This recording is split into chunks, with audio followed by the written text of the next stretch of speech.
अस्सलाम वालेकुम dear students, welcome back to my YouTube channel biology by sir Aamir. Dear student, आज का हमारा जो टॉपिक है क्लास 10 से chapter number 7 bioenergetics. Topic जो है वो है mechanism of respiration. Dear students, mechanism of respiration एक इम्पॉर्टेंट लॉन्ग क्वेश्चन है और ये बोर्ड में काफ़ी दफ़ा पूछा जा चुका है। तो आइए हम इसको देखते हैं कि मैकेनिज्म ऑफ रेस्पिरेशन। रेस्पिरेशन मैंने आपको अपने पिछले लेक्चर्स के अंदर बताया। रेस्पिरेशन हमने लास्ट लेक्चर के अंदर पढ़ा कि ये ऐसा प्रोसेस होता है जिसके अंदर ग्लूकोज के मॉलिक्यूल को ब्रोकन डाउन करके उनसे एटीपी के मॉलिक्यूल जनरेट किए जाते हैं और उसको हम रेस्पिरेशन कहते हैं। रेस्पिरेशन की अगर हम बात करें तो dear students, respiration basically 3 steps के अंदर होता है। ये 3 स्टेप्स मैंने यहाँ पे लिस्ट कर दी हैं। पहला प्रोसेस है ग्लाइकोलाइसिस, दूसरा स्टेप इसमें आ जाता है क्रेब्स साइकिल, थर्ड और फाइनल जो इसका स्टेप है वो है इलेक्ट्रॉन ट्रांसपोर्ट चेन। तो आइए पहले हम फर्स्ट स्टेप की तरफ आते हैं। फर्स्ट स्टेप का जो नेम है, ये नेम से हमें जाहिर हो रहा है ग्लाइकोलाइसिस। ये जो फर्स्ट प्रोसेस है ग्लाइकोलाइसिस, ये बेसिकली टू वर्ड्स का कॉम्बिनेशन है। Glyco mean glucose and lysis mean break down. यानी ग्लाइकोलाइसिस एक ऐसा प्रोसेस है जिसके अंदर ग्लूकोज के मॉलिक्यूल की तोड़फोड़ की जाती है। यानी यहाँ पे हमने डेफिनेशन लिख दिया है, the process in which glucose molecule is broken down into pyruvic acid. अब ये जो नए मॉलिक्यूल्स बनेंगे उनका जो नेम है पायरोविक एसिड है। डियर स्टूडेंट्स, यहाँ पे जो अक्सर एमसीक्यूज आता है वो आपको बता दूं कि जो ग्लूकोज होता है ये हमेशा 6 कार्बन मॉलिक्यूल है, ठीक है। और जब ये टूटेगा तो पायरोविक एसिड मॉलिक्यूल बनेगा। डियर स्टूडेंट्स, इसके अंदर 3 कार्बन होते हैं। तो इसका मतलब ये हुआ कि ग्लूकोज जो है वो 2 मॉलिक्यूल्स के अंदर स्प्लिट होगा और हर मॉलिक्यूल के अंदर 3 कार्बन मौजूद होंगी। तो याद रखिएगा, पायरोविक एसिड के 2 मॉलिक्यूल्स बनते हैं। सेकंड स्टेप हमारे पास है, और ये भी याद रखिएगा कि ये जो प्रोसेस है वो साइटोप्लाज्म में होता है। सेल का जो साइटोप्लाज्म होता है, ये ग्लाइकोलाइसिस वहां होता है। ये बहुत इंपॉर्टेंट एमसीक्यू है। सेकंड स्टेप है क्रेब्स साइकिल। क्रेब्स साइकिल के अंदर क्या होना होता है? क्रेब्स साइकिल के अंदर यही जो पायरोविक एसिड का मॉलिक्यूल है ये कंप्लीट ऑक्सीडाइज हो जाता है। कंप्लीट ऑक्सीडाइज से मुराद यहाँ पे क्या होगा, NADH और FADH जो हाई एनर्जी मॉलिक्यूल है वो यहाँ से जनरेट होंगे। अब पायरोविक एसिड जब का जो प्रोसेस है वो माइटोकॉन्ड्रियल मैट्रिक्स में होता है, यानी कि माइटोकॉन्ड्रिया में होता है। और यही वजह है कि माइटोकॉन्ड्रिया को हम पावर हाउस ऑफ सेल भी कहते हैं। ये मैंने आपको चैप्टर नंबर 4 सेल के अंदर भी बताया था। अब पायरोविक एसिड क्या होता है, डायरेक्ट कंप्लीट याद रखिएगा, पायरोविक एसिड डायरेक्ट रिएक्शन से स्टार्ट नहीं होता है। जैसे मैं आपको इक्वेशन करवाऊंगा वहां पे हम इसको समझेंगे। पहले पायरोविक एसिड कन्वर्ट होता है एसिटाइल कोएंजाइम ए के अंदर। अब एसिटाइल कोएंजाइम ए जो होता है, याद रखिएगा डियर स्टूडेंट, इसमें 2 कार्बन है। ये भी एमसीक्यूज में आ सकता है, क्योंकि मैंने पहले बता दिया कि पायरोविक एसिड में 3 कार्बन है, लेकिन जो एसिटाइल कोएंजाइम ए वाला मॉलिक्यूल है इसके अंदर डियर स्टूडेंट्स 2 कार्बन होती है। थर्ड और लास्ट स्टेप हमारे पास है electron transport chain. Dear students, इसको शॉर्टली हम ETC भी कहते हैं। ETC मतलब electron transport chain.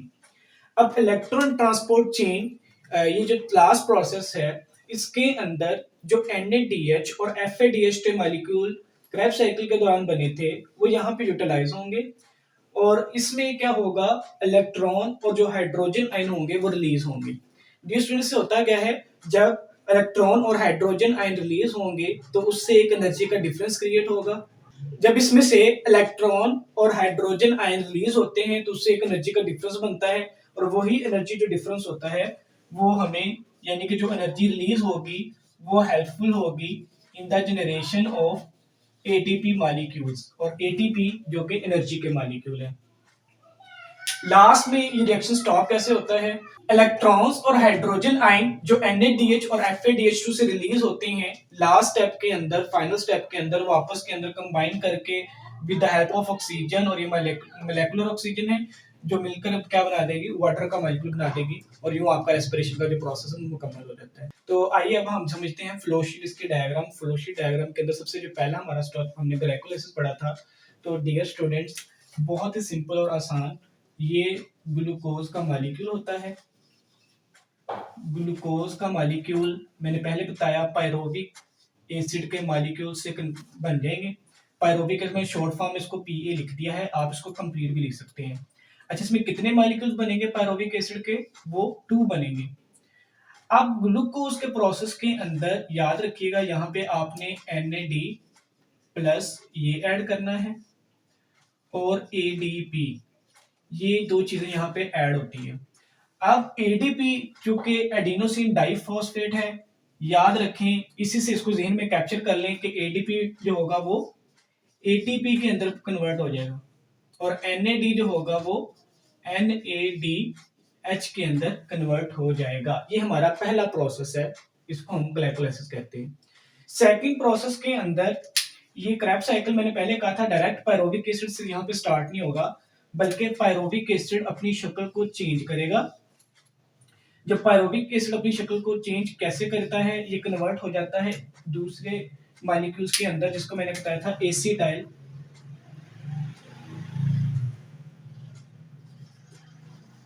Acetyl coenzyme A.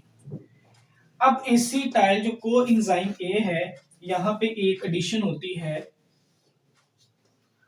Coenzyme A की।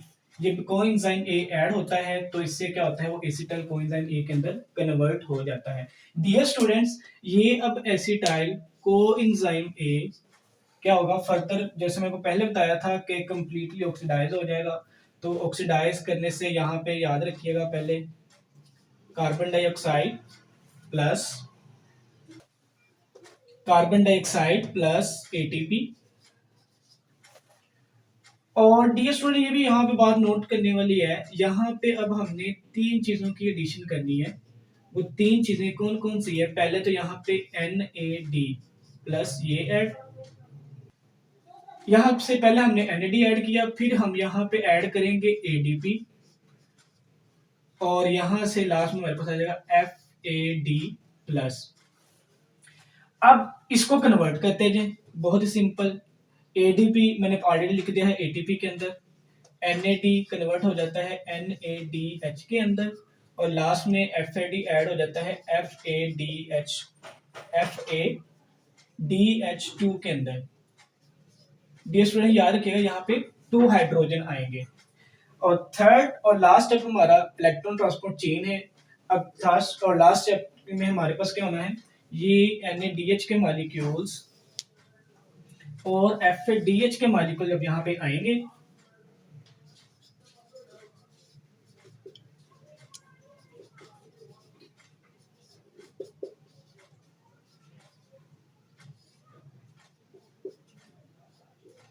तो डियर स्टूडेंट्स, ये NADH और FADH2 के molecules with the combination of molecular oxygen, तो डियर स्टूडेंट्स ये NADH और FADH2 ये हमारे नेक्स्ट ETC के अंदर यूटिलाइज होंगे, और यूटिलाइज होकर जो मैंने आपको पहले बताया था, इसमें से हाइड्रोजन भी निकल जाएंगे। ठीक है, दोनों ही मॉलिक्यूल में से, FADH2 में से भी और NADH से भी। तो जब ये निकल जाएंगे तो आप इसको सिंपल यहाँ पे लिख सकते हैं, ये दोबारा अपनी पहली जैसे NAD प्लस FAD प्लस मैंने लास्ट में यहाँ पे लिखा था कि जब मोलेकुलर ऑक्सीजन इन हाइड्रोजन और इलेक्ट्रॉन जो रिलीज हो रहे हैं उनसे मिलेंगे तो क्या बनेगा, वाटर का मॉलिक्यूल बनेगा। और डियर स्टूडेंट्स, यहाँ पे हमारे पास क्या होगी, ATP मॉलिक्यूल की जनरेशन हो जाएगी। ठीक है, तो ये हमारा प्रोसेस यहाँ पे मुकम्मल हो चुका है। होप सो आपको हमारा आज का जो टॉपिक है वो समझ आ गया होगा। फर्दर किसी क्वेश्चन के लिए आप हमें कमेंट सेक्शन के अंदर क्वेश्चन कर सकते हैं, इंशाल्लाह उसका हम आपको आंसर जल्द ही प्रोवाइड कर देंगे। और डियर स्टूडेंट्स, मेरे चैनल को सब्सक्राइब कर दें, लाइक कर दें, शेयर कर दें, ताकि आपको हमारी फर्दर आने वाली वीडियोज जो है वो बर वक्त मिलती रहे। आज के लिए इतना ही, और नेक्स्ट इंशाल्लाह फिर हम फिर मिलेंगे, तब तक के लिए अल्लाह हाफिज।